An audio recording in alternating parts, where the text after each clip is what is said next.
Hello everybody and welcome back to Lonk's Takes. With Invincible Season 2 on hiatus right now, I think it's once again a perfect opportunity to talk about the power scaling of the series, especially right now with how the recent season might have introduced brand new feats that some are saying have changed the scaling of the entire Invincible universe forever.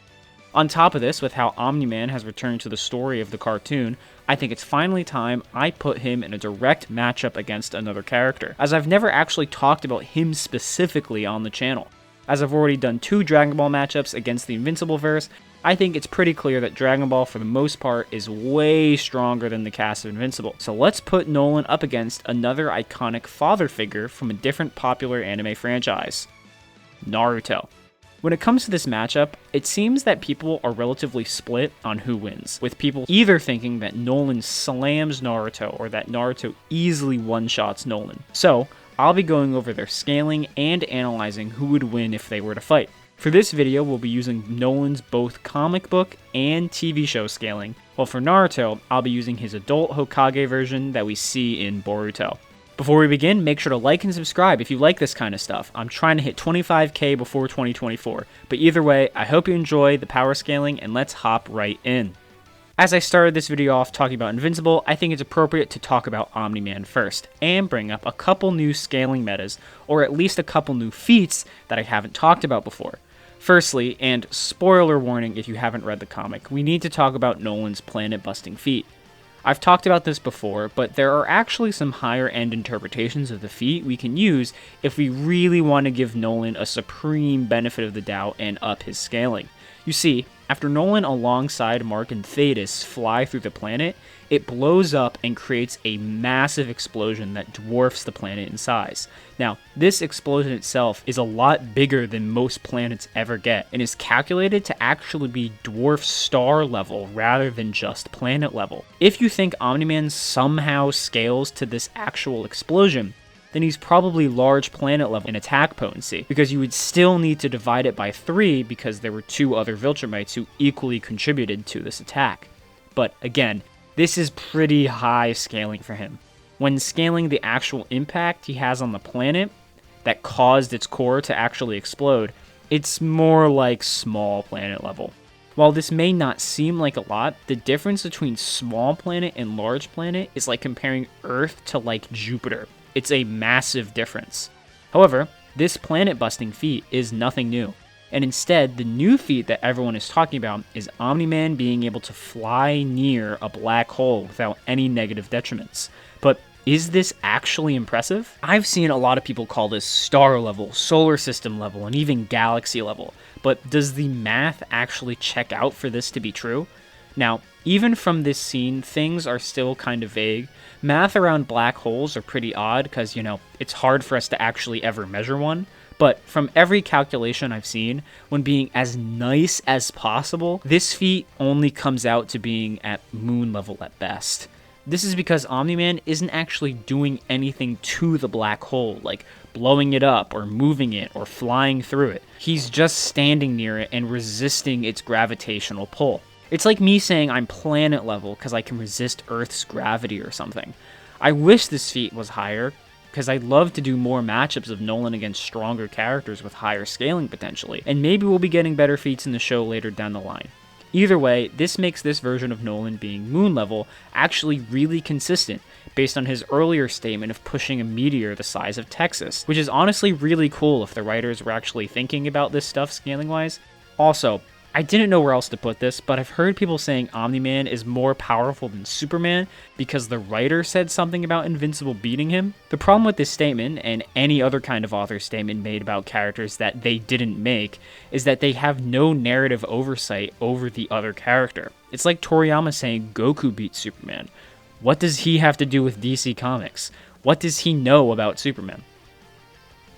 As for speed, I'd like to talk about the down players of the Invincible verse, because people to this day seem to not believe that these characters are massively faster than light in their reaction and combat speeds. I've talked about feats of characters flying across galaxies and solar systems before in a very short amount of time, with those same characters saying they can react to things mid-flight. Still, I'd like to point you towards a feat I haven't mentioned before, which makes faster than light combat speed even more consistent. And this is the scene where Alan the alien dodges a Viltrumite ship flying directly at him, with these ships being verbatim stated to be vehicles that travel faster than light. This makes sense, as if these vehicles weren't faster than Viltrumites can fly, what would be the point in using them? This feat is especially insane as the crew inside the ship are able to see Alan as they fly past, react to him being there, and stop the ship entirely, which makes reaction speeds being that fast even more consistent. Aside from stats, Nolan is unfortunately what we like to call a punch and kick merchant. He really does not offer anything else in the realm of combat versatility besides his ability to fly and his essentially endless stamina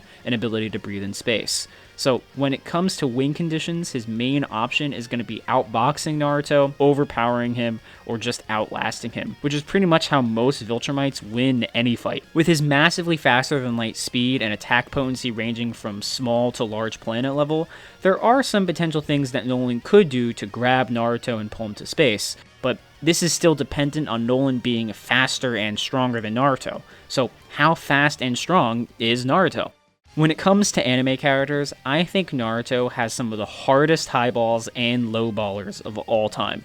Some people say he's not even a planet buster, while others say he's actually multiversal. I honestly think both of these interpretations drastically misinterpret the scaling of this series and what we're shown in both guides and the manga itself.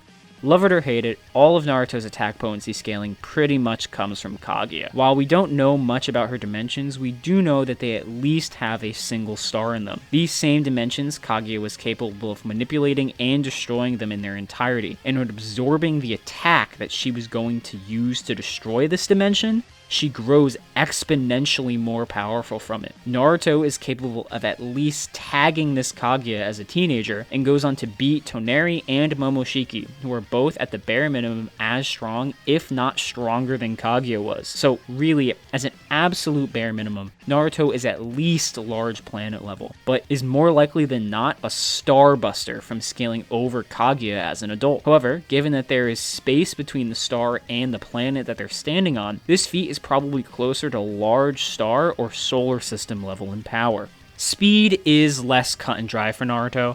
There are a million different metas from which you can measure his speed, pretty much entirely depending on how fast you think certain characters are based on databooks or stamens within the manga. There's the infamous 70 times faster than light calc from Naruto dodging the Hokage, and there's other stuff like Kirin, Light Fang, and other jutsu being called light speed and characters reacting to them. So once again, at a bare minimum, Naruto is probably light speed, but there are many higher metas and calculations for you to use to get him substantially faster. As for hacks abilities, it could probably take a separate video entirely just to cover everything that Naruto has in his arsenal. You can make hundreds of clones that are indistinguishable from the real one. You can make multiple different kinds of elemental Rasen Shuriken that can cut you at the cellular level. Plus, there are all the abilities granted to him with Sage Mode, like precognition and sensing, and the ability to attack his opponent's organs or throw invisible attacks made from nature energy. To save time, I'm not even going to mention all the abilities he gets from Kurama.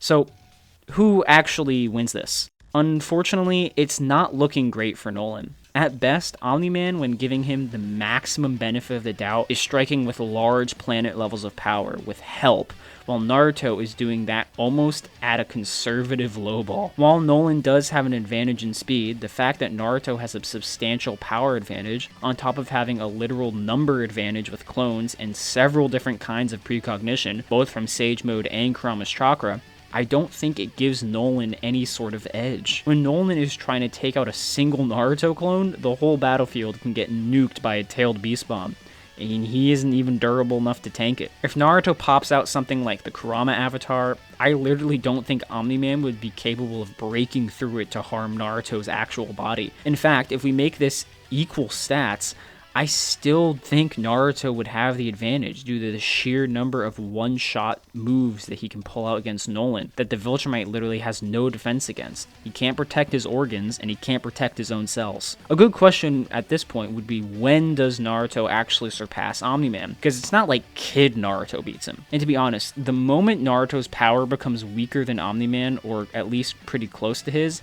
advantage in hacks matters a lot less. If you wanted my honest take, it's probably any version of Naruto before he gets Sage of Six Paths mode, like KCM2 Sage Mode, which is massively weaker and doesn't have that star level scaling like Sage of Six Paths mode does. Still though, that wasn't the topic for this video.